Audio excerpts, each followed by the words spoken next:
Postmortem ചെയ്യാതെയാണ് body കൊണ്ടുവന്നത് എന്നും പറഞ്ഞുകൊണ്ട് വീണാമണി എന്ന് പറയുന്ന ഒരു സ്ത്രീയുടെ ഫേസ്ബുക്ക് പോസ്റ്റ് ഉണ്ടായി. അവർ തുറന്ന് എന്നോട് പറഞ്ഞു പോസ്റ്റ്മോർട്ടം ചെയ്തത് ശരിയായിട്ടില്ല, അതുകൊണ്ട് ഇത് ബോഡി കത്തിക്കരുത്. ഇപ്പോൾ എനിക്ക് അക്കാര്യത്തിൽ കുറ്റബോധം തോന്നുന്നു. അന്നങ്ങനെ വേണ്ടായിരുന്നു, കളക്ടറെ ഉടനെ മാറ്റും എന്ന് ഗവൺമെൻറ് പറഞ്ഞതാണ്. അവിടെയാണ് സംശയം. മുഖ്യമന്ത്രി കളക്ടർ ഒന്ന് പോയി കണ്ടു എന്നാണ് ഇതിനിടയ്ക്ക് വാർത്ത വന്നത്. ഞാൻ ഇപ്പോഴും വിശ്വസിക്കുന്ന ഒരു കാര്യത്തിൽ അതൊരു കൊലപാതകമാണ്. CPIMന്റെ കോന്നി ഏരിയ കമ്മിറ്റി അംഗവും CITUവിൻ്റെ സംസ്ഥാന കമ്മിറ്റി അംഗം, ജില്ലാ സെൻറ്റർ അംഗം തുടങ്ങിയ മേഖലകളിൽ പ്രവർത്തിച്ചു കൊണ്ടിരിക്കുന്ന സഖാവ് മലയാലപ്പുഴ മോഹനാണ് ഇന്ന് ജനശബ്ദ ന്യൂസിൻ്റെ അതിഥി. രാഷ്ട്രീയ പ്രവർത്തനത്തിനിടയിൽ ശാരീരിക ആക്രമണവും ബോംബാക്രമണവും വീടാക്രമണവും ഒക്കെ നേരിട്ടുകൊണ്ട് ഉറച്ച നിലപാടുകളിലൂടെ മുന്നോട്ട് വന്ന ഇദ്ദേഹം കമ്മ്യൂണിസ്റ്റ് പാർട്ടിയുടെ വക്താവല്ല.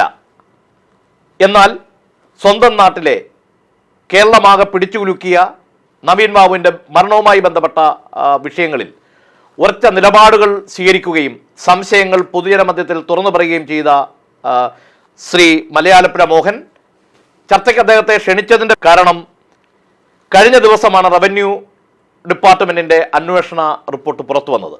അതിൽ നീതിമാനായ ഒരു മനുഷ്യനായിരുന്നു നവീൻ ബാബു എന്ന് വ്യക്തമാക്കിയിട്ടുണ്ട്. അഴിമതി രഹിതനായിരുന്നു അദ്ദേഹം എന്ന് വ്യക്തമാക്കിയിട്ടുണ്ട്. ഇപ്പോൾ നിലവിൽ കേസ് അന്വേഷണത്തിലടക്കമുള്ള വിഷയങ്ങൾ ചർച്ച ചെയ്യാൻ വന്ന ബഹുമാനപ്പെട്ട മലയാലപ്പുഴ മോഹൻ ഈ ജനശബ്ദ ന്യൂസിൻ്റെ അഭിമുഖത്തിലേക്ക് ഞങ്ങൾ സന്തോഷത്തോടെ സ്വാഗതം ചെയ്യുന്നു. കണ്ണൂർ ADMവും കമ്മ്യൂണിസ്റ്റ് പാർട്ടിയുടെ തികഞ്ഞ അനുഭാവിയും KGOയുടെ മെമ്പറും ഒക്കെ ആയിരുന്ന നവീൻ ബാബുവിൻ്റെ മരണവുമായി ബന്ധപ്പെട്ട് കേരളത്തിൽ ഉയർന്നു വന്ന ഒരു കൊടുങ്കാറ്റുണ്ട്. ആ കൊടുങ്കാറ്റിൻ്റെ സമയത്ത് കുടുംബത്തിന് വേണ്ടി, നീതിക്ക് വേണ്ടി പോരാടാൻ മുന്നിൽ നിന്ന വ്യക്തിത്വമാണ് സഖാവ് മലയാലപ്പുഴ മോഹൻ. എന്നാൽ സമീപകാലത്തായി താങ്കൾ നിശബ്ദനായതുപോലെ തോന്നുന്നു. നവീൻ ബാബുവിൻ്റെ കുടുംബത്തിന് നീതി കിട്ടി എന്ന് താങ്കൾക്ക് ഉറപ്പുണ്ടോ? നവീൻ ബാബുവിൻ്റെ കുടുംബത്തിന് നീതി ലഭിച്ചിട്ടില്ല. നീതി ലഭിച്ചിട്ടില്ല എന്ന് പറയാൻ കാരണങ്ങളുണ്ട്. ഒന്ന്, നവീൻ ബാബു അവിടുന്ന് അങ്ങനെ ട്രാൻസ്ഫറായി പോകുന്ന ഒരാളിനെ സംബന്ധിച്ചോളം അവിടെ വൈകാരികമായി ഇടപെടേണ്ട ഒരു കാര്യം അദ്ദേഹത്തിനില്ല. അത് തന്നെയല്ല, ഈ മരണവുമായി ബന്ധപ്പെട്ട മരണത്തിൽ ഉണ്ടായെന്ന് പറയുന്നത് ദുരൂഹ മരണമാണെന്ന് പറയുന്നത്. ഒന്ന് വീണ്ടും ആവർത്തിക്കുക, ദുരൂഹ മരണമാണ്. കുറെ കടുപ്പിച്ച് പറഞ്ഞാൽ അതൊരു കൊലപാതകം തന്നെയാണ് എന്ന് ഞാൻ വിശ്വസിക്കുന്നു. അതിന് കാരണമുണ്ട്. അദ്ദേഹം 6:30 മണിക്ക് വീട്ടിലേക്ക് വിളിച്ചു. ഭാര്യയെ വിളിച്ചിട്ട് പറഞ്ഞു, നാളെ രാവിലെ മക്കളെയും കൂട്ടിക്കൊണ്ട് ചെങ്ങന്നൂർ റെയിൽവേ സ്റ്റേഷൻ ഇറങ്ങുന്നു. റെയിൽവേ സ്റ്റേഷൻ ഇറങ്ങുമെന്ന് പറഞ്ഞു. എന്ന് 6:30 മണിക്ക്. എന്നാൽ സ്വാഭാവികമായി അവർ പറയുന്നതനുസരിച്ചാണെങ്കിൽ അദ്ദേഹം 5 മണിക്ക് തന്നെ ക്വാർട്ടേഴ്സ് പൂട്ടി താക്കോൽ ഡ്രൈവറെ ഏൽപ്പിച്ചു. എന്നിട്ട് പോയ വഴിക്ക് റെയിൽവേ സ്റ്റേഷൻ 6:45 മണിക്ക് ചെന്നു എന്നും പറയുന്നുണ്ട്. പക്ഷേ സംശയം, 6:30 മണിക്ക് വീട്ടിൽ വിളിച്ച് പറയുക, മക്കളെ 2 പെൺമക്കളെയും കൂട്ടിക്കൊണ്ട് നീ നാളെ റെയിൽവേ സ്റ്റേഷൻ വരണം എന്ന് പറഞ്ഞ നവീൻ ബാബുവിനെ സംബന്ധിച്ചോ പിന്നെ എന്താ നടന്നേ? അതാണ് സംശയം. ഒന്ന്, മറ്റൊരു സംശയത്തിനിടെ നൽകുന്നത്, രാവിലെ ആയിരുന്നു ഈ ഫംഗ്ഷൻ അവിടെ വെച്ചത്. അവിടെ യൂണിയൻകാർ വെച്ച ഫംഗ്ഷൻ രാവിലെ ആയിരുന്നു കളക്ടർ സാന്നിധ്യത്തിൽ നടത്താൻ തീരുമാനിച്ചത്. അതെങ്ങനെ വൈകിട്ടത്തേക്ക് മാറ്റാനിടയാക്കിയത് ഞാനിപ്പോഴും വിശ്വസിക്കുന്നത് ദിവ്യയ്ക്ക് പങ്കെടുക്കാൻ വേണ്ടി കളക്ടർ മാറ്റിയതാണ്. അന്നേരം തന്നെ നവീൻ ബാബു പറഞ്ഞു, എനിക്ക് ട്രെയിന് പോകേണ്ടതാണ്, ഉച്ച കഴിഞ്ഞുള്ള ഫംഗ്ഷൻ വേണ്ട, മാറ്റി വെക്കണം എന്നാവശ്യപ്പെട്ടിരുന്നു. ആ വിവരം ആ വീട്ടിൽ വിളിച്ച് പറയുകയും ചെയ്തു. ഇതേപോലെ പിന്നെ ഉച്ച കഴിഞ്ഞ് ഫംഗ്ഷൻ വെച്ചിട്ടുണ്ട്, ഞാൻ പറഞ്ഞിട്ടുണ്ട് ട്രെയിന് പോകണം, എനിക്ക് പോയൊക്കെ ഉള്ളൂ എന്ന് പറഞ്ഞിട്ടുണ്ട് എന്ന് പറഞ്ഞു. അപ്പം അതുവരെ ഈ മരണത്തിനെ പറ്റി ചിന്തിച്ചിട്ടേ ഇല്ല. ദിവ്യ ഇങ്ങനെ പ്രസംഗിച്ചതിന് ശേഷമാണല്ലോ 6:30 മണിക്ക് വീട്ടിലേക്ക് വിളിച്ചത്. അപ്പോഴും മരണത്തെ സംബന്ധിച്ച് മക്കളെയും കൂട്ടി എന്നെ കൂട്ടിക്കൊണ്ടുപോകാൻ വരണം എന്ന് പറഞ്ഞാൽ ആ മാനസികാവസ്ഥ എന്താ തുറന്നു പറഞ്ഞേ? അതാണ് സംശയം. തന്നെയുമല്ല, രാത്രിയിൽ പിന്നെ അത് കഴിഞ്ഞ് ആരും അങ്ങോട്ടും ഇങ്ങോട്ടും സംസാരിച്ചില്ല. രാവിലെ ഇവർ ചെങ്ങന്നൂർ റെയിൽവേ സ്റ്റേഷനിൽ ചെന്നു. മഞ്ജുളയും മക്കൾ രണ്ടും കൂടെ പോന്നു. കാരണം മക്കളെ വലിയ താല്പര്യമാണ്, കൂട്ടിക്കൊണ്ട് എവിടെയും പോകും. അവിടെ ചെന്നിട്ട് വിളിച്ചപ്പോൾ ഫോട്ടോ എടുക്കുന്നില്ല. അങ്ങനെ കൂടെ വിളിച്ചപ്പോഴാണ് സ്വാഭാവികമായി അവസാനം നേരത്തെ അവിടുത്തെ ഒരു ജീവനക്കാരൻ്റെ നമ്പർ ഇദ്ദേഹം കൊടുത്തിട്ടുണ്ടായിരുന്ന ആവശ്യമുണ്ട് വിളിക്കണമെന്ന്. ആ നമ്പറിലേക്ക് വിളിച്ചപ്പോഴാണ് ഒരു പേരും ഇന്നലെ പോയല്ലോ എന്ന് പറഞ്ഞു. അതിന് ശേഷം ഒരു സംശയമല്ല, ഇയാൾ ഈ പോയാൽ പിന്നെ എങ്ങനെ തിരിച്ച് പൂട്ടി താക്കോലും കൊടുത്തിട്ട് പോകുന്ന ആൾ കോട്ടേഴ്സിന് താക്കോൽ കൊടുത്ത് ഡ്രൈവറെ ഏൽപ്പിച്ചിട്ട് പോകുന്നതാണ്. 2 താക്കോൽ ഒന്ന് ഇയാൾ കൊണ്ടുവരുമോ? നവീൻ ഈ നാട്ടിൽ വന്നിട്ട് തിരിച്ചു പോകാനല്ലല്ലോ, അവധിക്ക് വരുവാന്ന് നമുക്ക് പറയാൻ തിരിച്ചറിയണം. അതല്ല സംഭവിച്ചത്. താക്കോൽ അയാളെ ഏൽപ്പിച്ചിട്ട് പോകുന്നതാണ്. പിന്നെ എങ്ങനെ ഈ ആളിനെ കണ്ടില്ല എന്ന് തോന്നിക്കഴിഞ്ഞപ്പോൾ വിളിച്ച് ചോദിച്ചപ്പം നേരെ കോട്ടേഴ്സിൽ ചെന്നപ്പോൾ കോട്ടേഴ്സ് തുറന്ന് കിടക്കുക, അടഞ്ഞു കിടക്കല്ല, തുറന്ന് കിടക്കുകയാണ്. ആ തുറന്ന് കിടക്കുന്നത് കണ്ടിട്ട് പോലും അതിനകത്ത് ആൾ കയറിയില്ല. അദ്ദേഹം പോയി ഇയാളെ വിളിച്ചുകൊണ്ട് വന്നു, കളക്ടർ സെക്യൂരിറ്റിയെ വിളിച്ചുകൊണ്ട് വന്നു. ഗൺമാനെ ഇയാൾ ഒന്നേ കയറിയില്ല. എന്താ കയറാഞ്ഞ്? സംശയം തോന്നിയോ? എന്തുകൊണ്ടാണ്? ഞാൻ വിലമായി സംശയിക്കുന്ന വിഷയം അതൊക്കെ തന്നെയാണ്. സ്വാഭാവികമായി കളക്ടറുടെ ഗൺമാനെ വിളിച്ചുകൊണ്ട് വേറൊരുത്തിനെ കൂടെ 3 പേരും കൂടെ അവന് കയറിയത്. അപ്പം സ്വാഭാവികമായി അക്കാര്യത്തിൽ അവർക്ക് വ്യക്തത ഉണ്ടായിരുന്നു. അതിനുശേഷമാണ് നമ്മളിവിടെ വിളിക്കുന്നത്. ഇവിടെ വിളിച്ചപ്പോൾ തന്നെ നമ്മളെ കാര്യത്തിൽ തന്നെ ബന്ധപ്പെട്ടു. അന്നേരം തന്നെ പറഞ്ഞു പോസ്റ്റ്മോർട്ടം ചെയ്യരുത്. നേരിട്ട് വാങ്ങാം അവരോട്, കളക്ടറോട് വന്നു പോസ്റ്റ്മോർട്ടം ചെയ്യണം, വന്നിട്ട് ചെയ്താമെന്ന് പറഞ്ഞു. ആ പന്നിട്ട് ചെയ്യാമെന്ന് പറഞ്ഞപ്പോൾ ഞാനിവിടെ ഉണ്ടല്ലോ, പിന്നെ എന്താ പ്രശ്നം എന്ന് പറഞ്ഞു. ആരോട് അഭിപ്രായം പോയി ചോദിക്കാതെ, അല്ല ഇൻക്വസ്റ്റ് പോലും ഭംഗിയായി നിർവഹിച്ചിട്ടില്ല. അതാണ് പ്രശ്നം. ഈ മരണത്തിൽ അടിമുടി ദുരൂഹതയാണ് എന്ന് താങ്കൾ പറയുന്നു. പരിയാരം മെഡിക്കൽ കോളേജിലെ ഒരു ഡോക്ടർ ഇദ്ദേഹത്തിൻ്റെ ബോഡി പോസ്റ്റ്മോർട്ടം ചെയ്തിട്ടില്ലെന്നും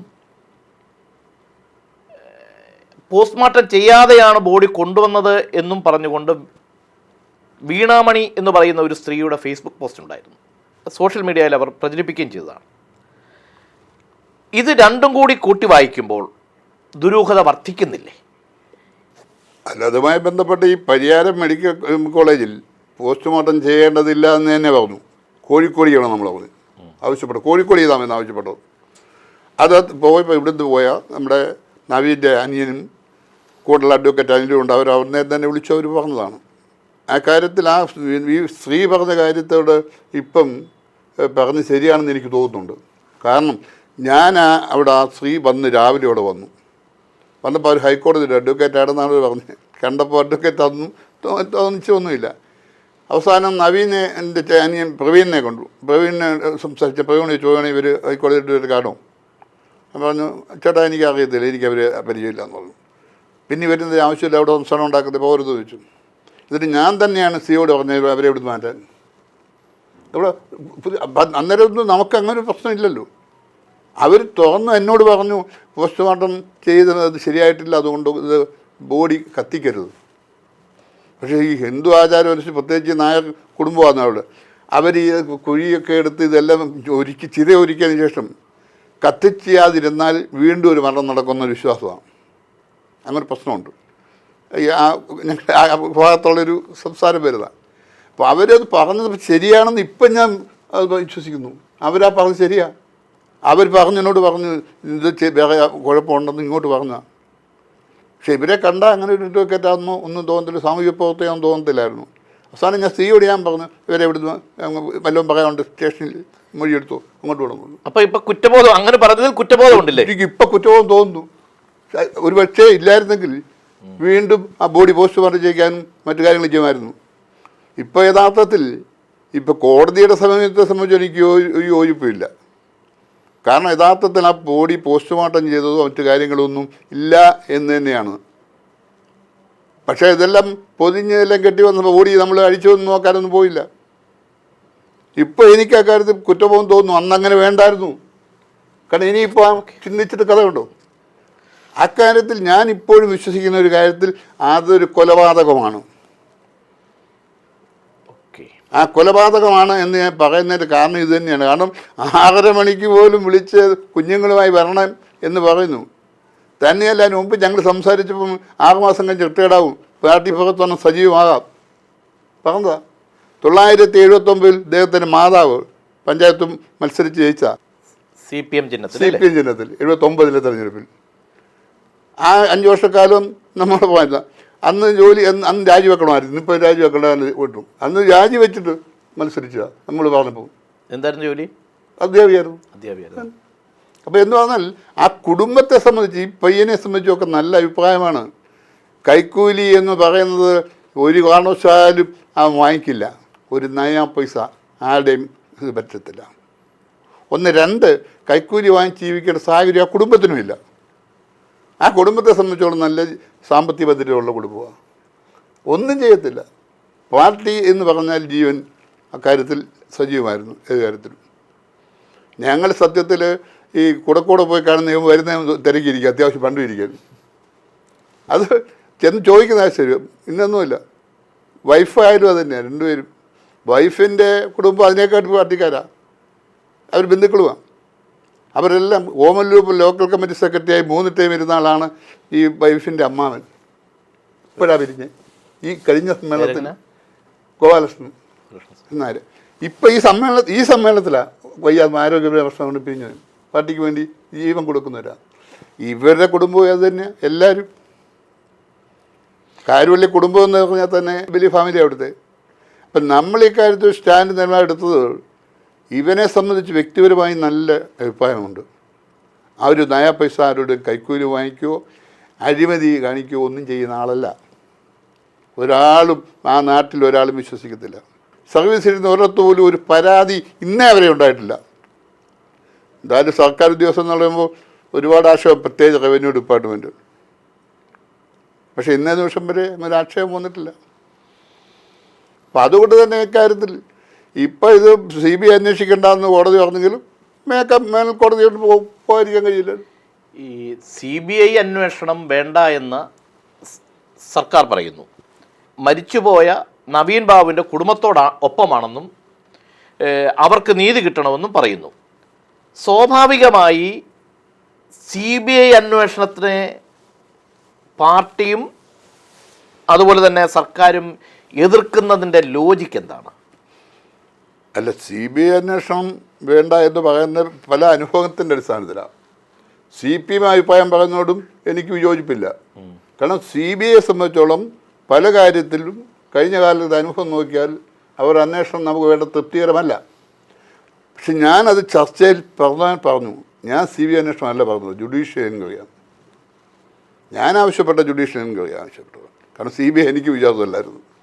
ആ ജുഡീഷ്യൽ എൻക്വയറി എന്ന് വെച്ചാൽ സിറ്റിംഗ് ജഡ്ജിയെ വെച്ച് അന്വേഷിക്കണം, അതാണ് ഉദ്ദേശിക്കുന്നത്. ഹൈക്കോടതിയിൽ സിറ്റിംഗ് ജഡ്ജിയെ വെച്ചിട്ട് ഈ കേസ് അന്വേഷിക്കണമെന്നാണ് എൻ്റെ ആവശ്യം ഇപ്പോഴും. അപ്പം ഒരു വിഷയമുള്ളത്, ഇപ്പം വീട്ടുകാരുടെ ഒരു പ്രതീക്ഷ, അവരുടെ ഒരു ആഗ്രഹം, നിലവിലുള്ള സ്റ്റേറ്റ് പോലീസിൻ്റെയും ക്രൈംബ്രാഞ്ചിൻ്റെയും അന്വേഷണം വന്നാൽ അതിൽ അവർക്ക് നീതി കിട്ടത്തില്ലെന്നും ഈ CBI ആണെങ്കിൽ നീതി കിട്ടുമെന്ന് അവരെങ്ങനെയോ ധരിച്ചിരിക്കുന്നു. സ്വാഭാവികമായി കുടുംബത്തോടുള്ള താല്പര്യം കൊണ്ടാണെങ്കിൽ അതങ്ങ് അംഗീകരിച്ച് പോകുന്നതല്ലേ നല്ലത്. ഇതിനകത്ത് വലിയ തർക്കത്തിന് കാര്യമുണ്ടോ? അല്ല, അതിനകത്തുള്ള വിഷയമല്ല. ഒരുപക്ഷെ അങ്ങനെ ഒരു CBI അന്വേഷണം, സ്വന്തം അന്വേഷണമായ പിന്നെ ആവശ്യപ്പെട്ട സന്ദർഭത്തിൽ തന്നെ CBI അങ്ങോട്ട് കോടതിയോട് പറഞ്ഞു ഞങ്ങളിത് അന്വേഷിക്കാമെന്ന്. CBI അങ്ങോട്ട് കോടതിയോട് പറഞ്ഞു ഞങ്ങൾ ഈ കേസ് അന്വേഷിക്കാമെന്ന് പറഞ്ഞു. ഇതുവരെ പല കേസും അന്വേഷിക്കാൻ ഞങ്ങൾക്ക് സൗകര്യമില്ല, അങ്ങനെ ആവശ്യമായ സൗകര്യങ്ങളില്ല എന്നാണ് പറഞ്ഞത്. അപ്പോൾ അതിൻ്റെ പിന്നിലെന്തുവാ? അതും സംശയകരമായിട്ട് തോന്നുന്നു. സംശയമായിട്ട് തോന്നുന്നു. വളരെ വ്യക്തമല്ലേ? ഇവിടെ കോടതി ചോദിക്കുന്നതിന് CBI അങ്ങോട്ട് എന്ന് പറഞ്ഞു ഞങ്ങൾ ഈ കേസ് അന്വേഷിക്കാൻ തയ്യാറാണ്. താങ്കളുടെ അഭിപ്രായം, അതായത് മലയാളപ്പുഴയിൽ ഈ വിഷയവുമായിട്ട് ബന്ധപ്പെട്ട് നിറഞ്ഞു നിന്ന മലയാളപ്പുഴ മോഹൻ്റെ അഭിപ്രായം ജുഡീഷ്യൽ അന്വേഷണം വേണം, അതോടൊപ്പം തന്നെ കുടുംബത്തിൻ്റെ അഭിപ്രായം CBI വേണം എന്ന് ആണ്. 2 അഭിപ്രായങ്ങളാണ് കിടന്നത്. എന്നാൽ കോടതിയിൽ കുടുംബത്തിന് വേണ്ടി വാദിച്ച വക്കീൽ പറഞ്ഞിരിക്കുന്നത് ക്രൈംബ്രാഞ്ച് അന്വേഷണം മതി എന്നാണ്. അല്ലാതെ എങ്ങനെ പൊരുത്തപ്പെടുന്നത്? ഇതിൽ ബാഹ്യ ഇടപെടലുകൾ ഉണ്ടായിട്ടുണ്ടോ? അല്ല, അതിന് ശേഷം ആ സംഭവവുമായി ബന്ധപ്പെട്ട് കോടതിയിൽ സുരേഷ് കുമാർ അങ്ങനെ പറഞ്ഞു. അതിനുശേഷം ഇത് നമ്മുടെ അഭിപ്രായം എല്ലാം തോന്നുന്ന കുടുംബം പറഞ്ഞു മാത്രമല്ല വക്കീലിനെ മാറിയല്ലോ. രാംകുമാറിനെ ആക്കിയാൽ മാറ്റി രാംകുമാറിനെ വെച്ചു. അപ്പോൾ യഥാർത്ഥത്തിൽ പറഞ്ഞല്ലോ, സുരേഷ് പറഞ്ഞ അഭിപ്രായം കുടുംബത്തിൻ്റെ അല്ല, അവർ തീർത്തോ പറഞ്ഞു. അതിനല്ലേ വക്കീലേ മാറിയത്. വക്കീലേ മാറിയെന്ന് പറഞ്ഞാൽ സ്വാഭാവികമായി. ഞാൻ ചോദിച്ചതല്ല, അതിൽ എന്തെങ്കിലും ബാഹ്യ ഇടപെടലുകൾ വക്കീലിൻ്റെ ഈ നിലപാട് മാറ്റത്തിൽ ഉണ്ടായിട്ടുണ്ടോ എന്ന് സംശയിക്കുന്നുണ്ടോ? ഇപ്പം അങ്ങനെ സംശയിക്കാൻ കഴിയൂ? യെസ്. സംശയിക്കായിരുന്നു പറഞ്ഞാൽ യഥാർത്ഥത്തിൽ ആ വക്കീലിനെ ചുമതലപ്പെടുത്തത് പ്രവീണ. അവനും ഹൈക്കോടതി അഡ്വക്കേറ്റ് ആണല്ലോ. അവൻ ആ വക്കീലിനെ ചുമതലപ്പെടുത്തിയേ. എന്താ സംഭവിച്ചതെന്ന് ഞാൻ അവനെ അത് കഴിഞ്ഞ് വിളിച്ചു. എന്താ സംഭവിച്ചത്? ഉണ്ട് ആ കുടുംബത്തിൻ്റെ അഭിപ്രായത്തോട്ട് നിൽക്കുന്ന വേറെ അഡ്വക്കേറ്റിനെ മാറുക എന്ന് പറഞ്ഞു. നമ്മൾ ശരി ആയിക്കോട്ടെ. അക്കാര്യത്തിൽ രണ്ട് കാര്യത്തിൽ ഇതുമായി ബന്ധപ്പെട്ട് ഞാൻ പിന്നെ CPM-കാരാണെങ്കിലും ചില കാര്യങ്ങൾ പറയാതിരിക്കാൻ കഴിയില്ല. ഇതുമായി ബന്ധപ്പെട്ട് ഒരുപാട് ഇടപെടൽ നടന്നിട്ടുണ്ടെന്ന് പറഞ്ഞ എന്തുകൊണ്ടാണ്? ആദ്യം ഈ കേസ് അന്വേഷിച്ച് മൊഴിയെടുത്ത് എൻ്റെ മൊഴിയെടുത്ത് ഇവിടെ വന്നു. അത് കണ്ണൂർ SI അയാൾ ഞാൻ സംസാരിച്ച് എൻ്റെ മൊഴിയെല്ലാം സ്റ്റേറ്റ്മെൻറ്റ് എടുത്ത് ഒപ്പിടുകയൊക്കെ ചെയ്തു.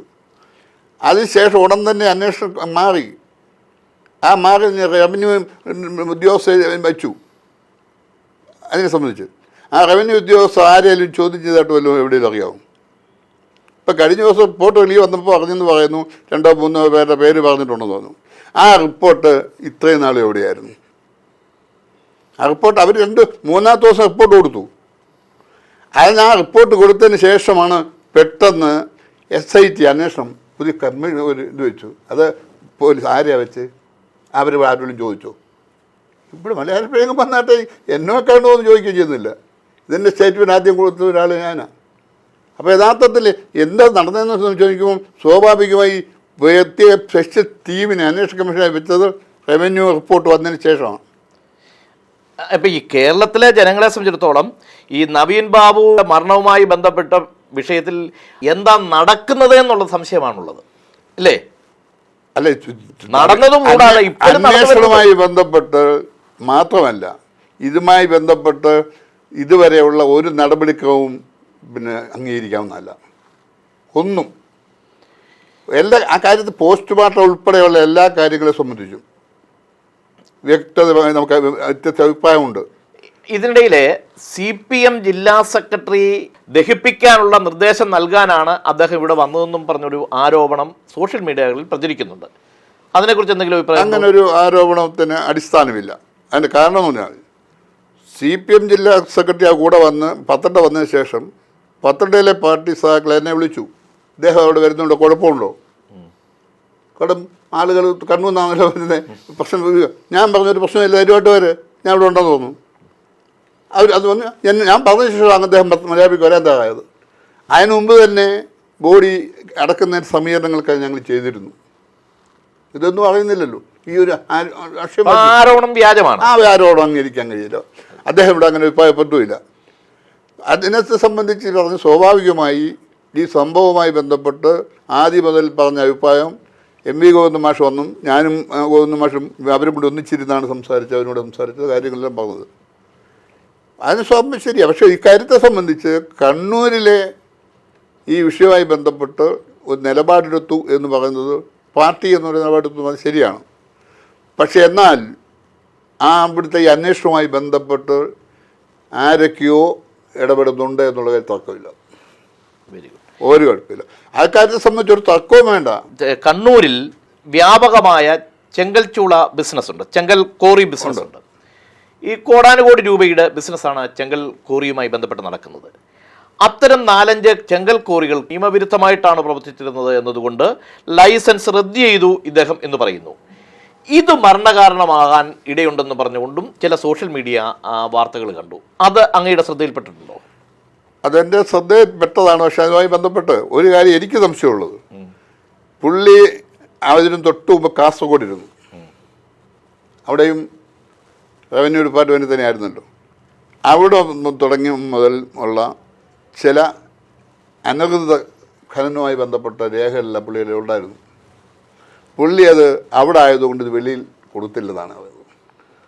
അപ്പം ഒരുപക്ഷെ അദ്ദേഹം അവിടെ നിന്ന് പോകുന്ന പത്തനംതിട്ട വന്ന് ജാഥ എടുത്താൽ ഇത് തിരിച്ച് വീണ്ടും വരുമോ എന്ന് സംശയിക്കുന്നവരുണ്ട് എന്ന് ഞാൻ വിശ്വസിക്കുന്നു. ഇപ്പോഴും കേവലം ഒരു ദിവ്യ എന്ന് പറയുന്ന ജില്ലാ പഞ്ചായത്ത് പ്രസിഡന്റിന്റെ പ്രസംഗത്തെ തുടർന്ന് ഒരു കാരണവശാലും ബോൾഡായിട്ടുള്ള ശക്തമായ നിലപാടുകൾ സ്വീകരിക്കുന്ന അഴിമതിരഹിതനായ ഒരു സർക്കാർ ഉദ്യോഗസ്ഥൻ ആത്മഹത്യ ചെയ്തിട്ടില്ലെന്നും ഇതിൻ്റെ പിന്നിൽ മറ്റെന്തോ ദുരൂഹമായ വളരെ ആഴത്തിലുള്ള വിഷയമുണ്ടെന്നും ഈ വിഷയത്തെ ആളുകൾ ഏതോ മേഖലയിൽ നിന്നും അവർക്ക് അനുകൂലമായ നിലപാടുകൾ സ്വീകരിക്കുന്നുണ്ട് എന്നും താങ്കൾ വിശ്വസിക്കുന്നുണ്ട് അല്ലേ? അത് മാത്രവുമല്ല, തുടർന്ന് ഈ അവിടെ ജോലി ചെയ്യാൻ കഴിയത്തില്ല എന്ന് അദ്ദേഹം പലരോടും പോകും. രാഷ്ട്രീയ ഇടപെടലൊക്കെ വരുന്നതിനായി ജോലി ചെയ്യാൻ വലിയ ബുദ്ധിമുട്ടാണെന്ന് അദ്ദേഹം പലരോടും പറഞ്ഞിട്ടുണ്ട്. കുടുംബത്തിലും പറഞ്ഞിട്ടുണ്ട്, വീട്ടിലും പറഞ്ഞിട്ടുണ്ട്. ഇങ്ങനെ ഇങ്ങനെ പോരണം പോരണമെന്ന് പറഞ്ഞ ശേഷവും അയാൾക്ക് ട്രാൻസ്ഫർ ആയിട്ടും വിടാതിരിക്കായിരുന്നല്ലോ. ഏറ്റവും അവസാനം 12 ജില്ലാ കളക്ടർ നേരിട്ട് അങ്ങോട്ട് വിളിച്ചു, അല്ലെങ്കിൽ ഇവിടെ ആടില്ല എന്നത്. എന്നിട്ടും അയാൾ വേണ്ടാൻ സമ്മതിച്ചില്ല. ഈ കളക്ടർക്ക് ഇതിനകത്ത് എന്തെങ്കിലും പങ്കുണ്ടോ? ഈ രേഖകൾ പിന്നെ റവന്യൂ ഡിപ്പാർട്ട്മെൻറ്റിൻ്റെ ഇയാൾ ഏരിയമാണെങ്കിലും രേഖകൾ മൊത്തം കളക്ടറുടെയും വരുമല്ലോ. അല്ല, അവിടെ പ്രസക്തമായൊരു ചോദ്യമുള്ളത്, ഒരു സർക്കാർ ഉദ്യോഗസ്ഥൻ, അതായത് ജില്ലയിലെ രണ്ടാമനായ ഒരു സർക്കാർ ഉദ്യോഗസ്ഥൻ സ്ഥലം മാറിപ്പോരുമ്പോൾ അദ്ദേഹത്തെ തിരിച്ച് യാത്രയാക്കാൻ ഒരാൾ പോലും റെയിൽവേ സ്റ്റേഷനിൽ ചെന്നില്ല എന്ന് പറയുമ്പോൾ ഒരു അത്ഭുതമായിട്ട് മാത്രമേ കാണാൻ കഴിയൂ. അതോടെ കാണുമ്പോഴാണ് ഇതിലെ സംശയങ്ങൾ മറ്റുള്ളവർക്ക്. അല്ല, അതിനെക്കാട്ടിൽ സംശയമുള്ളത് കളക്ടറെ ഉടനെ മാറ്റും എന്ന് ഗവൺമെൻറ് പറഞ്ഞതാണ്. കളക്ടർ ഇപ്പോഴും അവിടെ ഇരിക്കുക. കളക്ടറെ മാറ്റും, പിറ്റേ ദിവസം മാറ്റുമെന്നാണ് പറഞ്ഞത്. ഞങ്ങളൊക്കെ ബന്ധപ്പെട്ട് പറഞ്ഞ് കളക്ടറെ പെട്ടെന്ന് മാറ്റും, നാളെ തന്നെ മറ്റേന്ന് മാറ്റുമെന്ന് പറഞ്ഞു. അവസാനം അവിടെയാണ് സംശയം. മുഖ്യമന്ത്രി കളക്ടർ ഒന്ന് പോയി കണ്ടു എന്നാണ് ഇതിനിടയ്ക്ക് വാർത്ത വന്നത്. എവിടെ മുഖ്യമന്ത്രി ഡൽഹിയിൽ നിന്ന് നേരെ എറണാകുളത്ത് വന്ന് ഇറങ്ങിയായിരുന്നു ഫ്ലൈറ്റിൽ. അവിടെ ചെന്ന് ഈ കളക്ടർ കണ്ടു എന്നാണ് പറഞ്ഞത്. പിറ്റേ ദിവസം രാവിലെ കളക്ടർ ട്രാൻസ്ഫർ പോയി. സംശയിക്കാതിരിക്കാൻ തോന്നുന്നു. ഈ പത്തനംതിട്ട ജില്ലാ സമ്മേളനവുമായി ബന്ധപ്പെട്ട് സംസ്ഥാന സെക്രട്ടറി താങ്കളെ വ്യക്തിപരമായി പേരെടുത്ത് പറഞ്ഞുകൊണ്ട് ആക്രമിച്ചു എന്ന് കേട്ടു.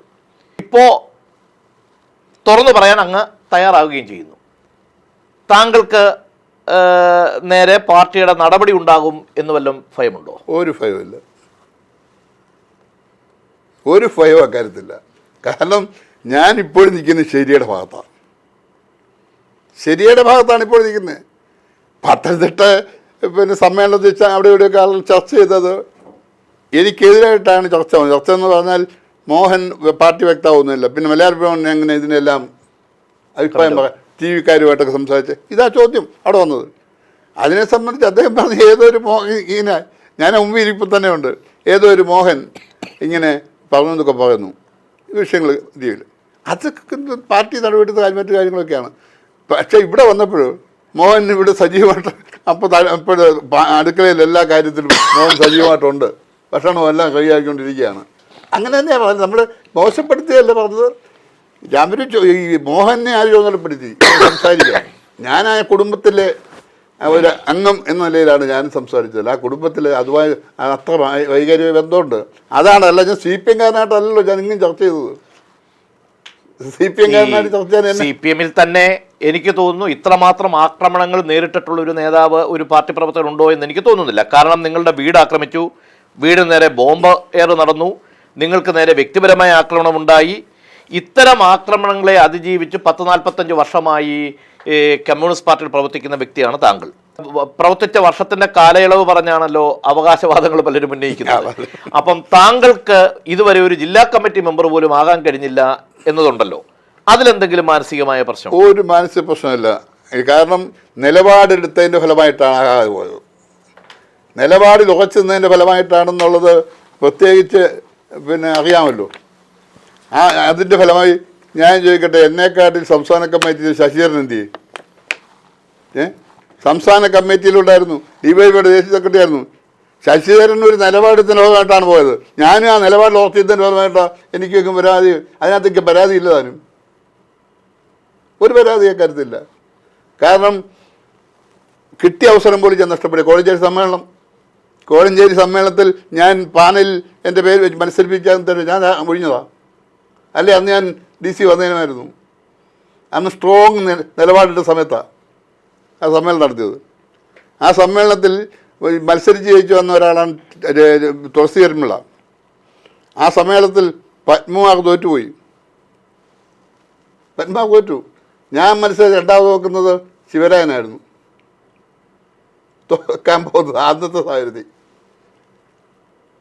അപ്പോൾ ആ കാര്യത്തിൽ എനിക്ക് നിരാശയൊന്നുമില്ല. കാര്യത്തിൽ ഈ സമ്മേളനങ്ങളെല്ലാം ഭക്ഷണമൊക്കെ ഉണ്ടാക്കി കൊടുക്കുകയും എല്ലാം ചെയ്ത് ഇത്തരം കാര്യങ്ങൾ തുറന്നു പറയുമ്പോൾ ഇത് പാർട്ടിയിൽ ഇപ്പം ഒരു ഭാഗം പാർട്ടി പ്രവർത്തകർ എടുത്തിരിക്കുന്ന നിലപാടുകൾക്ക് വിരുദ്ധമായിട്ടാണ് താങ്കൾ ഈ നവീൻ ബാബു വിഷയത്തിൽ പ്രതികരിച്ചുകൊണ്ടിരിക്കുന്നത്. അത് താങ്കളുടെ ഭാവിയെ ഇരുളടയിക്കുമോ എന്നറിയാൻ വേണ്ടിയാണ് ഞാൻ ചോദിച്ചത്. എനിക്ക് അങ്ങനെ ഒരു ആശങ്കയേ ഇല്ല. പല സന്ദർഭങ്ങളും ഇതുമായി ബന്ധപ്പെട്ട് പല കേന്ദ്രങ്ങളിൽ നിന്നും എന്നെ ബന്ധപ്പെട്ടിരുന്നു. ആരോടും തുറന്ന കാര്യം പറഞ്ഞു. ഈ കാര്യത്തെ സംബന്ധിച്ച് എൻ്റെ നിലപാടിൽ ഉറച്ചു നിൽക്കും, ഏതറ്റം വരെ പോവും. ഇപ്പം തന്നെ ഡിവിഷൻ ബെഞ്ചിൻ്റെ ഇത് വന്നു. ചോദിച്ചപ്പോൾ ഞാൻ പറഞ്ഞല്ലോ, സുപ്രീം കോടതി പോവും. എവിടെ നീതി ലഭിക്കുമോ അവിടെ വരെ പോവും. കാര്യത്തിൽ നവീനെ പോലെ ഒരു ചെറുപ്പക്കാരൻ്റെ സംബന്ധിച്ച് അവൻ്റെ കുടുംബവും അവൻ്റെ ഭാവിയും ജീവിതമൊക്കെ നശിപ്പിച്ച് കളഞ്ഞത് ആരായാലും അതിനെതിരെ പോരാട്ടത്തിൽ ഉറച്ചു നിൽക്കേനേയും. അത് പാർട്ടി നടപടി എടുത്താലും എന്തോ ചെയ്താലും, നടപടി എടുത്തെന്ന് പറഞ്ഞാലും ഒരു പ്രശ്നമില്ല. തന്നെയല്ല, ഒരു 10-12 വയസ്സായി, ഇനിയിപ്പം മേലോട്ട് ഒരുപാട് പോകാനൊന്നും. രാജാവ് മുണ്ടെടുത്തിട്ടില്ല എന്ന സത്യം ലോകത്തോട് വിളിച്ചു പറയാൻ തയ്യാറായ പരങ്കഥയിലെ ബാലനെ പോലെ നവീൻ ബാബു വിഷയത്തിൽ ഒരു സംശയത്തിനും ഇടയില്ലാത്തവണ്ണം മനസ്സ് തുറന്നു പറയാൻ തയ്യാറായിട്ടുള്ള താങ്കളെ തീർച്ചയായും താങ്കളുടെ നീതിബോധത്തിനും നീതിക്ക് വേണ്ടിയുള്ള പക്ഷപാതിത്വത്തിനും ജനശബ്ദ ന്യൂസിൻ്റെ എല്ലാവിധമായ പിന്തുണയും അഭിവാദ്യവും അർപ്പിക്കുന്നു. ചർച്ചയ്ക്ക് വന്ന താങ്കൾക്ക് ജനശബ്ദ ന്യൂസ് പ്രവർത്തകരുടെ പേരിൽ എല്ലാവിധമായ ആശംസകളും നേരുന്നു.